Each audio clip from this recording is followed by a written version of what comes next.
ఇవాళ మనం risk factors for coronary artery disease గురించి డిస్కస్ చేయబోతున్నాము. ఇప్పుడు గుండె జబ్బులు అనేక రకాలు. అందులో ముఖ్యంగా మనం కామన్గా గుండె జబ్బు అంటే గుండెకి సంబంధించిన రక్తనాళాల్లో బ్లాక్లు ఏర్పడటం, దాన్ని గుండె జబ్బు అని రొటీన్గా వాడుకలో మనం వ్యవహారికంగా మనం మాట్లాడతాం. సో గుండె జబ్బు, గుండెకి సంబంధించిన రక్తనాళాల్లో కొవ్వు చేరుకుపోవటం అనేది మోస్ట్ కామన్గా మనం చూసే డిసీజు. ఇందులో మనకి మెయిన్గా గుండెకి సంబంధించిన రక్తనాళాల్లో బ్లాక్లు ఏర్పడటం అనే దానికి కారణాలు రకరకాలు ఉంటాయి. ఒకటి మాడిఫైయబుల్ రిస్క్ ఫ్యాక్టర్స్ అంటాం, రెండు నాన్ మాడిఫైయబుల్ రిస్క్ ఫ్యాక్టర్స్ అంటాం. నాన్ మాడిఫైయబుల్ రిస్క్ ఫ్యాక్టర్స్ అనేది మనకి ఏజ్ బట్టి కానీ, సెక్స్ బట్టి కానీ,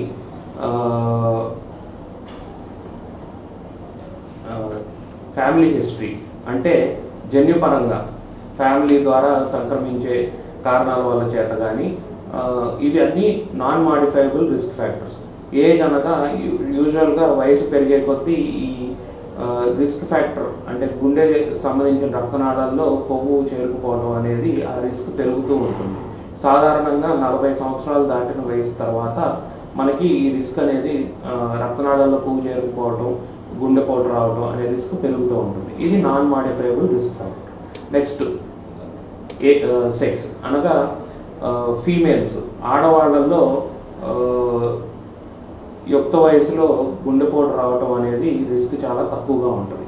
వన్స్ వాళ్ళు మెనోపాజ్ ఏజ్ అంటే సుమారుగా 40-45 సంవత్సరాలు మెనోపాజ్ అటైన్ అయ్యాక వాళ్ళకి ఈ గుండెపోటు, గుండెకి సంబంధించిన రక్తనాళాల్లో బ్లాక్లు ఏర్పడటం అనే రిస్క్ పెరుగుతుంది. తర్వాత జన్యుపరంగా ఫ్యామిలీ హిస్టరీ. నార్మల్గా మన ఏషియన్స్ అనగా మనకి ఈ ఏషియా ఖండంలో సౌత్ ఏషియన్ డిసెంట్ ఉన్న మనుషుల్లో సాధారణంగా ఒక 30% రిస్క్, గుండెపోటు వచ్చే రిస్క్ ఎక్కువగా ఉంటుంది.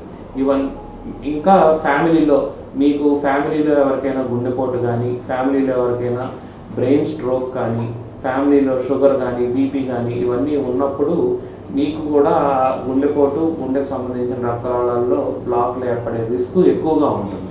సో ఇవన్నీ నాన్ మాడిఫైయబుల్ రిస్క్ ఫ్యాక్టర్స్ కిందకి వస్తాయి. Next modifiable risk factors. Modifiable అంటే మనం ఏదైతే మాడిఫై చేసుకోగలుగుతాం, దేనివల్ల మనం వేటిని కంట్రోల్లో ఉంచుకోవడం వల్ల మన గుండె పోటు రాకుండా, గుండెకి సంబంధించిన రక్తనాళాల్లో మనకి బ్లాక్లు ఏర్పడకుండా మనం ఏదైతే ప్రివెంట్ చేసుకోగలుగుతామో ఇవన్నీ మాడిఫైయబుల్ రిస్క్ ఫ్యాక్టర్స్ అంటాం. వాటిల్లో ముఖ్యంగా మనకు మాడిఫైయబుల్ రిస్క్ ఫ్యాక్టర్స్లో ముఖ్యంగా డయాబెటీస్ అంటే వాడుక భాషలో షుగర్ వ్యాధి, నెక్స్ట్ హైపర్ టెన్షన్, బీపీ ఎక్కువగా ఉండటం, నెక్స్ట్ ఇతరత్ర బ్యాడ్ హ్యాబిట్స్ అనగా స్మోకింగ్, ఆల్కహాల్ ఇవి అధిక మోతాదులో చేయటం. నెక్స్ట్ లైఫ్ స్టైల్ అంటే stressful life style.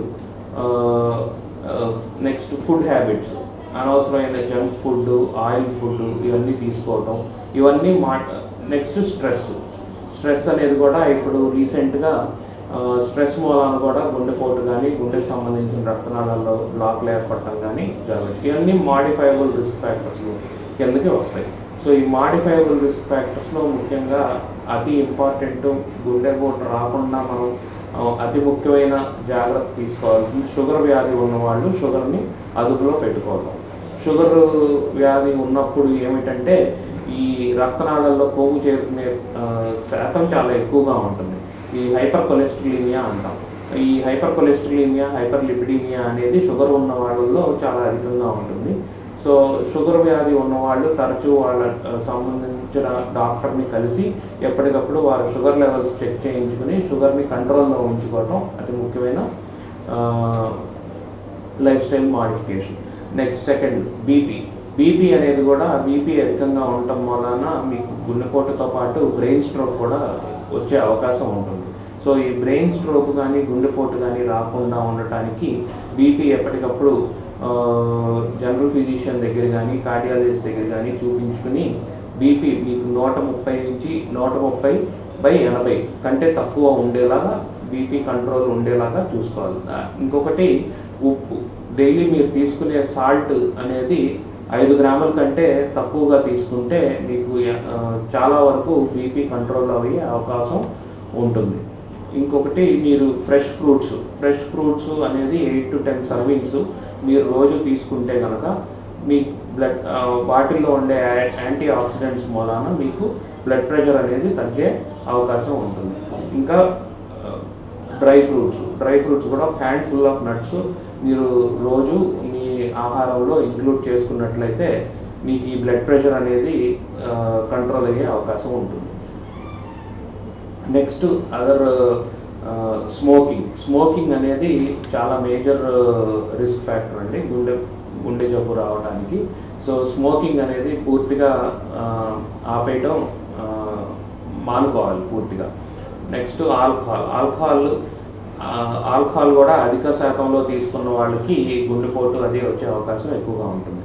Next life style modification అనగా మీకు ఈ జంక్ ఫుడ్ ఏదైతే ఉందో డైటరీ హ్యాబిట్స్ ఇప్పుడు మనకి ఈ సివిలైజేషన్ అనేది ముందుకు వెళ్ళే కొద్దీ మనకి విపరీతమైన ఈ ఫాస్ట్ ఫుడ్ కానీ జంక్ ఫుడ్ కానీ పెరిగిపోవటం జరిగింది. సో ఈ పిజ్జాస్ కానీ బర్గర్స్ కానీ కూల్ డ్రింక్స్ కానీ ఇవన్నీ తీసుకోవటం వలన ఏమవుతుందంటే రక్తంలో కొవ్వు శాతం అనేది పెరిగిపోయి అది రక్తనాళాల్లో చేరుకుని గుండెపోటు వచ్చే అవకాశం ఎక్కువగా అయిపోతుంది. ఇప్పుడు వాటి వల్లనే మనం చూస్తున్నాం చైల్డ్హుడ్ ఒబేసిటీ అనేది చాలా ఎక్కువగా ఉంటుంది.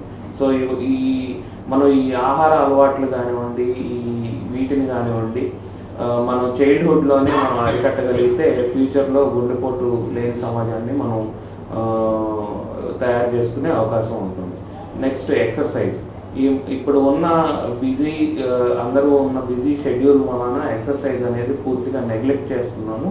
సో అది ఆల్మోస్ట్ రోజుకి అమెరికన్ హార్ట్ అసోసియేషన్ రికమెండేషన్ ప్రకారం at least 30 to 45 minutes exercise for 5 days a week. At least 5 రోజులు వారంలో మనం ఎక్సర్సైజ్ ప్రాపర్గా చేసుకోగలిగితే చాలా వరకు ఈ గుండె సమస్యలను అనేది అరికట్టవచ్చు.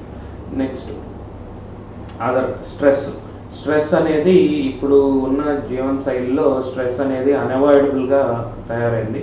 ప్రతి ఒక్కరి ముఖ్యంగా ఈ సాఫ్ట్వేర్ ప్రొఫెషనల్స్ కానివ్వండి, ముఖ్యంగా లేకపోతే ఇతరత్ర వేరే ప్రొఫెషన్స్లో కానివ్వండి, వాళ్ళకున్న టార్గెట్స్ వాళ్ళకున్న అచీవ్మెంట్ కోసం టార్గెట్స్ అచీవ్ చేయడం కోసం అపారమైన స్ట్రెస్కి గురవడం జరుగుతుంది. సో స్ట్రెస్ అవాయిడ్ చేయడానికి యోగా కానీ మెడిటేషన్ కానీ ఇలాంటివి అలవర్చుకుంటే ఎంతో కొంత ఈ స్ట్రెస్ని తగ్గించుకుని వాళ్ళ గుండెపోటు బారిన పడకుండా మనం నివారించుకోవచ్చు. సో ఈ పద్ధతులన్నీ ఫాలో అయితే కనుక చాలా వరకు మనం ఈ గుండె జబ్బులు కానివ్వండి గుండెపోటు కానివ్వండి మనం రాకుండా మనం అరికట్టుకుని మనం హెల్దీ లైఫ్ని లీడ్ చేయడానికి మనకి ఉపయోగపడుతుంది.